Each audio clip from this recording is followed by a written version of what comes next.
ମୋ ନନ୍ଦଲାଲା ତୁଣ୍ଡରେ ହରି ହରି ବେକରେ ତୁଳସୀ ମାଳ ଗୋପରୁ ମଥୁରା ଯାଏ ମୋରି ଲୀଳା ଆଉ ମତେ ଯିଏ ବିରୋଧ କଲା କରିଦେବି ତାର ଠିଆ ପାଲା ଖାଇ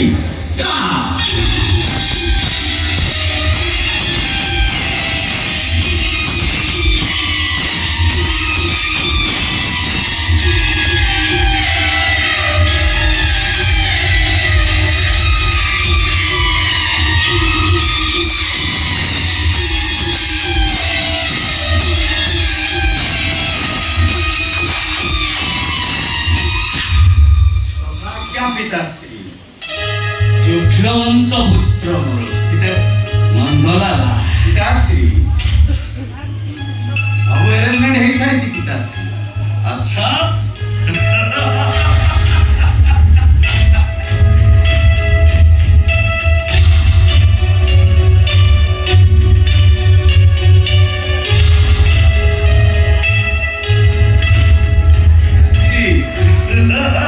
ବାକାଡିଲେ ମନ ଅଛି ପିତାଶ୍ରୀ।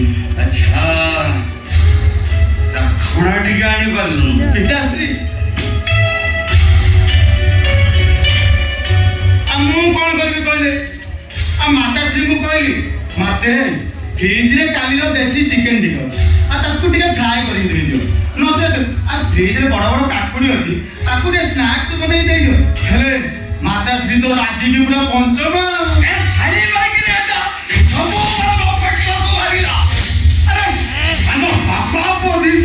ଖାଇବା ପିଇବାରେ ପୁରା କଣ୍ଟା ସାଜିଲାଣି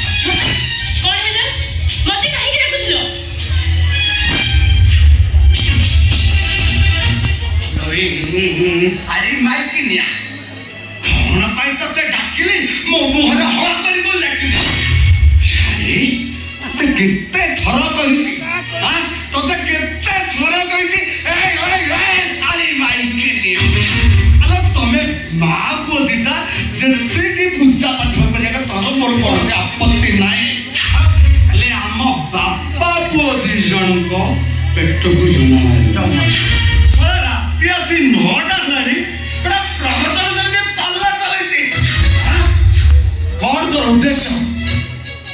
ଦେଖ ଆଜି ହଉଛି ଭଗବତ ଗୋସାଇଙ୍କର ଜନ୍ମଦିନ। ଭଗବତ ଗୋସାଇଙ୍କର ପୂଜା ହବ ଆଉ ଗୋଟି ଗୋଟି କରି ସବୁ ଜିନିଷ କୋଉ କାମଟା ହେଲାଟି ହେଲେ ଆମ କାମ ବେଳକୁ ସବୁ ନିରତି ଥିର ଖାଉଛୁ ବିରକ୍ତ କଲା ଶୀଘ୍ର ଚିକେନ କି ମାଛ ଟିକେ ଫ୍ରାଏ କରି ନା ଆଜି ଖରିଟାରେ ରାଇସ୍ ଛାଡ଼ି ପାରିବନି। ଗୋଟେ କାମ କର ମୋ ସହିତ ଆସ ଭଗବତ ଗୋସାଇଙ୍କ ପ୍ରସାଦ ପାଇବ। ଶ୍ରୀଙ୍କର ସୁରାପାନ କରିବା ପାଇଁ ବହୁତ ପିତାଶ୍ରୀଙ୍କ ଆତ୍ମା ତୃପ୍ତି ପାଇବନି ନ କହୁଛି ଛି ଛି ଛି ଏତେ ଲାଜ ଲାଗୁନି। ବାପା ପୁଅ କେହି କାହା କମ୍ ନୁହେଁ। ବେଶୀ ବିରକ୍ତ କରନା ଯାହା କହୁଛୁ ସେୟା କର ଭାଇ ବାପା ପୁଅ ବେଶୀ ମଦ ପିଉଛ ତମେ ଟିକେ ଲାଜ ଲାଗୁନି। ହେ ମାଧବୀ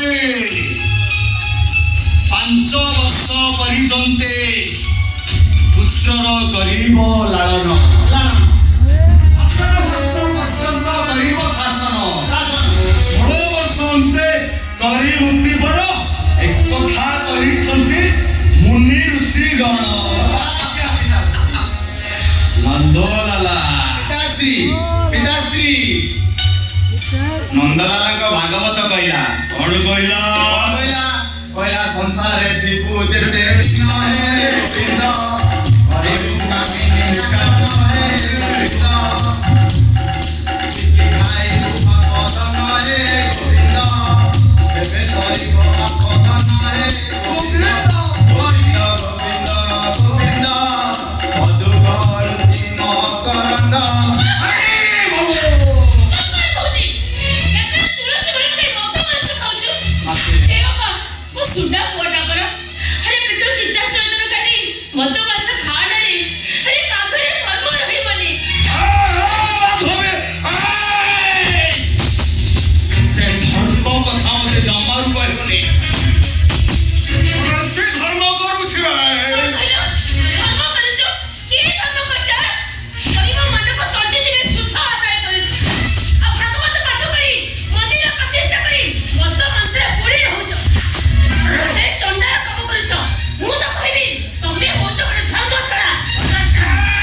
ଡାକି ଦିଆ ମତେ ଧର୍ମ ଛଡା କହୁଛୁ